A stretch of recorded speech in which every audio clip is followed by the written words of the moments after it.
It's 2 a.m., you're sound asleep, and that alarm goes off. If you hear it and you respond properly, you'll probably survive. If you don't hear it, you're going to be in trouble. Smoke alarms have been proven time and time again to save lives.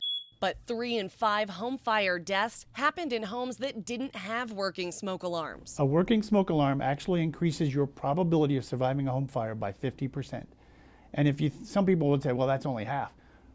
Well, it was 0 before. But will your smoke alarm go off fast enough to get you out in time? Because you may have less than 2 minutes to get out of your home. Most people, and we did a survey, most people think it's 5 minutes, and it's not. Homes will go up from a small ember to a blazing fire in less than 2 minutes. Many people don't know the type of smoke alarm in their own home. Ionization alarms work best to detect hot, flaming fires. A flaming fire, for example, would be one that's on the stove. Then there are photoelectric alarms. It basically takes a picture of the smoke particles and it can detect more smoldering fires. We purchased 3 brand new smoke alarms from a leading manufacturer to use in our own smoke alarm assessment.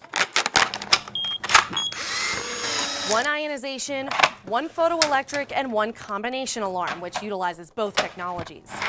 With the help of the Fire Science Technology Department at Pikes Peak Community College, we put those alarms to the test. The first was a contained blazing fire. The ionization alarm went off about a minute after that fire started.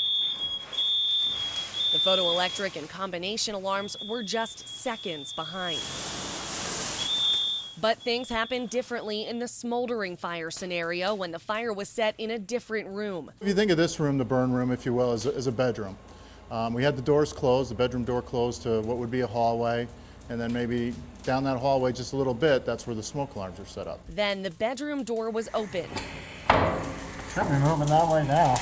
With smoke pouring into our room, the photoelectric alarm went off in about a minute. There you go. Then the combination alarm, just 30 seconds later.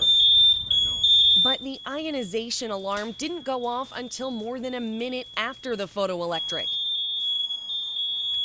Nearly 4 minutes after the smoke entered the room. A 2004 government test found photoelectric alarms could sound 30 minutes earlier than ionization in a smoldering fire. That's why fire experts across the country are pushing for photoelectric. The IAFF is even trying to mandate only photoelectric smoke alarms in federal law because they say a delayed warning during a smoldering fire, especially at night, can incapacitate people who are sleeping. We all know that smoke is really the killer in these fire fatalities. The fire experts who helped with our test say the smoldering fire scenario is the most common in house fires they've responded to. You're going to certainly see that smoke development first, and that's where the early detection and early warning comes into play. With little time to get out and no way to predict what type of fire might start in your home, the U.S. Fire Association recommends a mix of both ionization and photoelectric alarms or a dual sensor alarm. That's also the recommendation from Colorado Springs Fire. Ideally, you should have a combination alarm. So what about the 90% of homes with only ionization? Having an ionization alarm alone is probably going to be effective enough. Zook says no matter their success rates, any alarm is better than no alarm. What we have seen sometimes in homes is we go in and there are no smoke alarms.